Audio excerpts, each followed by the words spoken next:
Hi, I'm going to show you how to do the simple Tunisian stitch. For this stitch, you don't need a set amount of chains. It is whatever you require for the pattern, or whatever takes your fancy. For this piece, I'm going to do 10 chain. 1, 2, 3, 4, 5, 6, 7, 8, 9, 10 chain. This is not a Tunisian hook because the piece I'm working with, the swatch I'm doing is very small, so I don't need an official Tunisian crochet hook. But a Tunisian crochet hook is much longer and it has a stop on the end. I'll show you, you'll see now why you need a longer hook and a stop on the end. But for this piece that I'm doing, I can work quite easily with a small hook and I don't need a stopper. As you would do for a single crochet, in the second chain from the hook you would draw up a loop. So that's what we're doing, draw up a loop. But we do not remove this loop from the hook.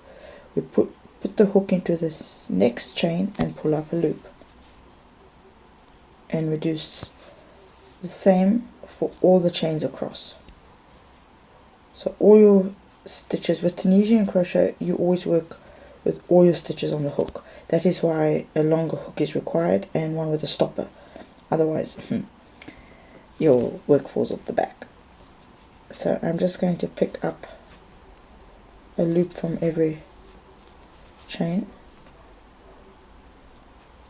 including the last one. So you should have now 2, 4, 6, 8, 10 loops on your hook. Now what we're doing for the first row, the backwards row, pull the wool through the first stitch. So you should still have 10 on your hook, but one is longer. You can see what I'm. Wind over and pull through 2.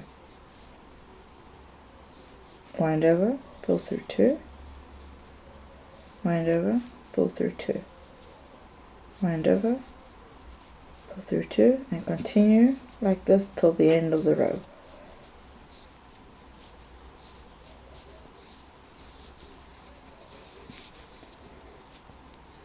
So I'm just pulling it apart. I don't know if you can see, I'm going to take my hook out, that there's a bar, there's another bar, there's another bar, and so it goes till the end. This is the first row down. Now for the second row. Chain 1 to bring it up.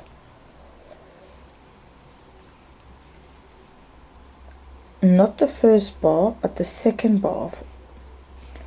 Insert your hook and pull up a loop. In the next bar, do the same and continue doing this until you get to the last bar.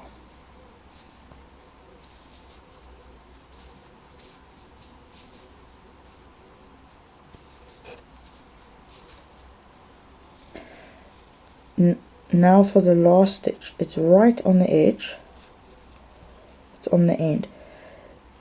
Some people use a stitch marker in order to find this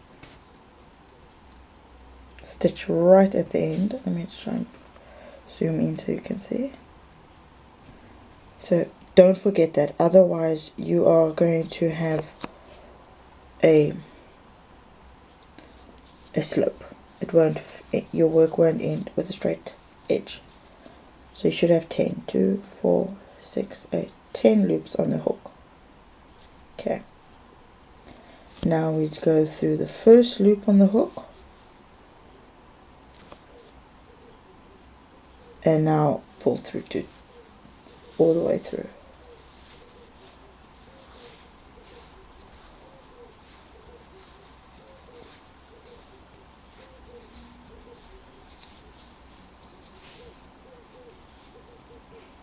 Can you see? Tunisian crochet looks kind of like, it reminds me of like a knit stitch when you knit. Let's just say now this is the piece, how big I wanted my piece.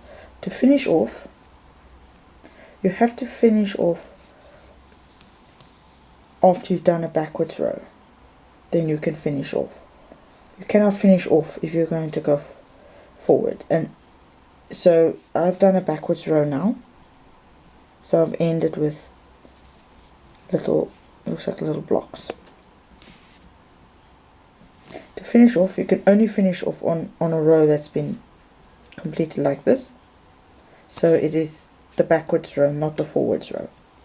Because to end off, you must go forward. I don't know if I'm explaining it very well. So under the first bar, which is here, we do not work in it because it'll just undo our work. So in the second bar, you insert your hook, you pull up a loop, and you pull the loop over. It's like a slip stitch. Next bar, pull up a loop, slip stitch. And you continue that till the end of the row, and do not forget this little stitch over here on the edge.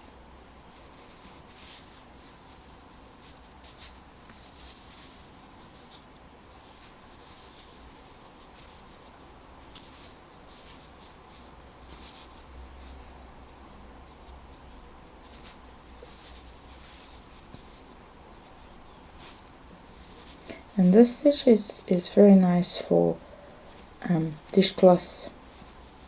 See, I went into my last stitch. It's perfect for dishcloths. I actually use it to make blankets,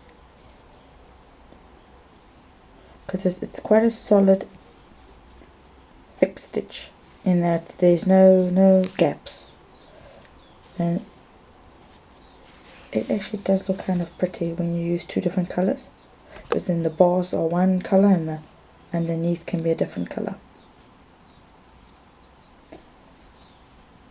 Let me know how it goes. This is not the easiest of stitches, but once you have the hang of it, then it's pretty simple. In the comments below, let me know how you found it, and if you are needing a little bit more guidance, send me a message and I'll see what I can do to help.